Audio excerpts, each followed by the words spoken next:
Hello friends, welcome back to my channel Gautami blogs. ఈ వీడియోలో దోసకాయ పప్పుచారు ఎలా చేసుకోవాలో చూద్దాం రండి. ఒక కప్పు కందిపప్పుని నీట్గా వాష్ చేసి 2 కప్పులు నీళ్లు వేసి చిటికెడు పసుపు, 1 స్పూన్ ఆయిల్ వేసుకోండి.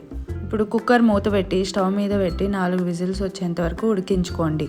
ప్రెషర్ అంతా పోయాక కుక్కర్ మూత ఓపెన్ చేసి పప్పుని మెత్తగా మెదుపుకోండి.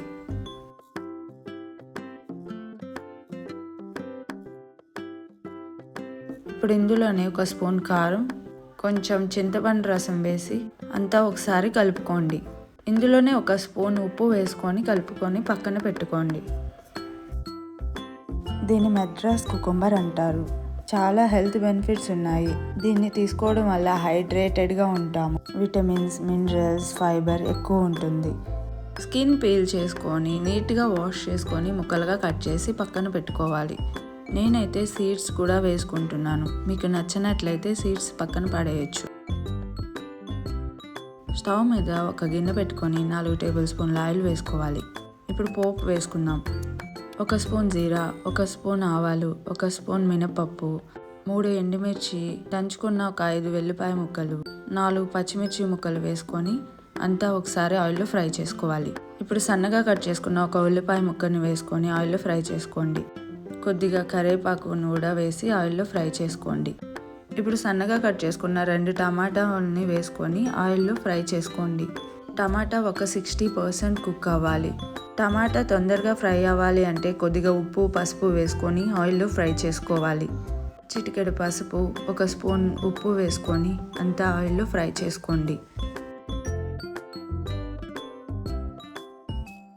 ఇప్పుడు మనం ముందుగా కట్ చేసుకున్న దోసకాయ ముక్కలు వేసుకొని 50% ఉడికేంత వరకు ఆయిల్లోనే కుక్ చేసుకోవాలి.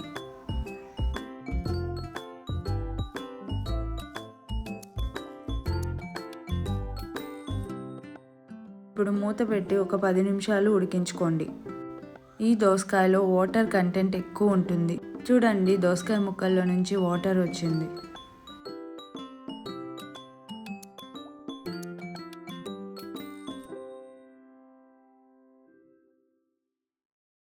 ఇప్పుడు ఈ దోసకాయ ముక్కల్లోకి ముందుగా ఉడకబెట్టుకున్న పప్పుని వేసుకోవాలి.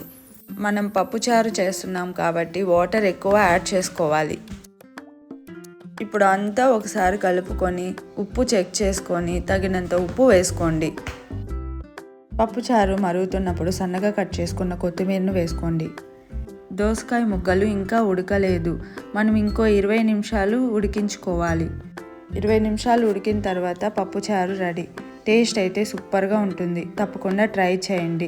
Thank you for watching.